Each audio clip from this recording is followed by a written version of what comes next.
Okay, so you've budgeted and things didn't quite go well, and now you're feeling bullied by your budget. So how do you deal with that? Well, after 8 years of budgeting, my wife and I have a few habits that we've developed that I'll share with you today. Hey lovebirds, I'm Dan Hinz and welcome to Adulting with Money, where I help millennial couples unite, not fight over their money, whether you're trying to crush debt faster, buy a house sooner, or you just want to be on the same page. And that's what today is about, being on the same page with your budget. But not the nuts and bolts, more of the emotional, like what can you do to plan ahead but not feel terrible when bad things happen, or you go over budget, or you feel like your budget is somehow bullying you or controlling you, whereas you want to be in control.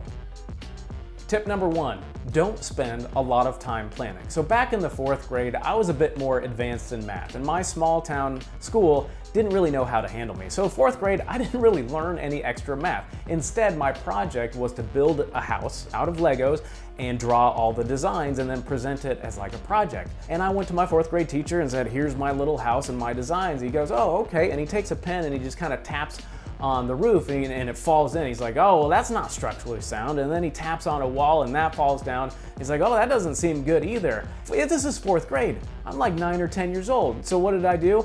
I started crying. I was just like, I spent half a year building and drawing all this and you just smashed it.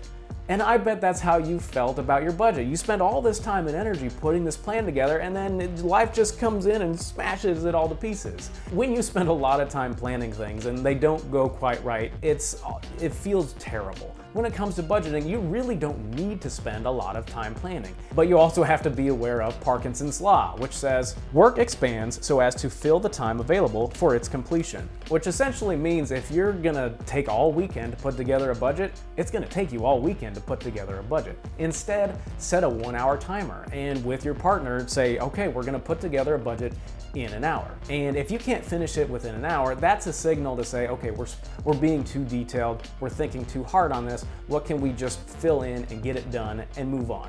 Tip number 2, don't plan to be perfect. One of the most fun diets I have ever been on to try to lose weight was the 4-hour body diet, or the slow carb diet from Tim Ferriss. And I'm not gonna go into the details, but essentially one part of it was to be on the diet for 6 days out of the week. And on the 7th day, you had an entire cheat day.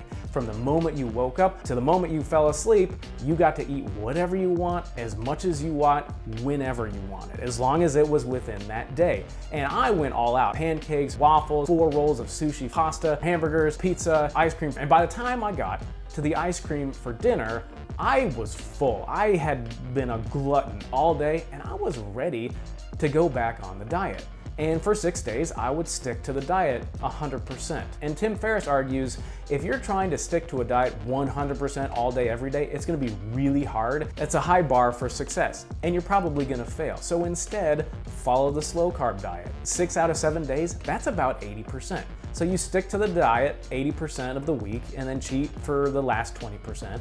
And if you do that week after week after week, you'll lose weight. And here's my chart. As you can see, I lost weight over time. All those giant spikes are the days after my cheat day. And so it works. Being consistent is better than being perfect. When you're budgeting, here's my tip. As soon as you finish the budget, you stop and say, okay, let's see what happens. Tip number 3, wiggle room is essential. If you've ever flown on an airplane and you're taxiing down the runway and you hit a little bump, the plane kind of goes up and down, but then you look outside to the wing and the wing kind of does a little one of those and you're like, oh man.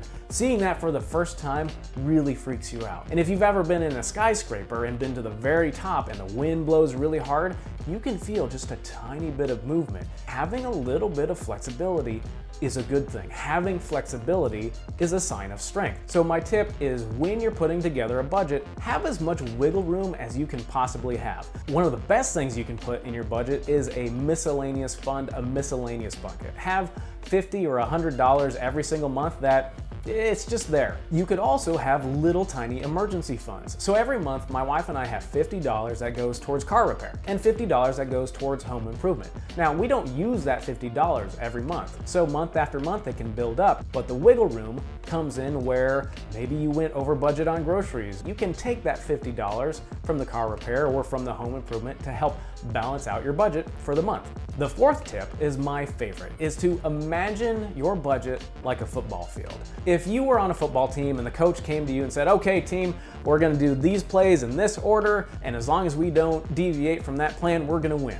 You're gonna look at that coach and go, bull, because that's not how sports works. And you know what? That's not really how life works either. So if your budget were like a football field, the end zone are your goals. The more money, the more touchdowns that you can put into that end zone, the more you're winning, the closer you're getting to your financial goals.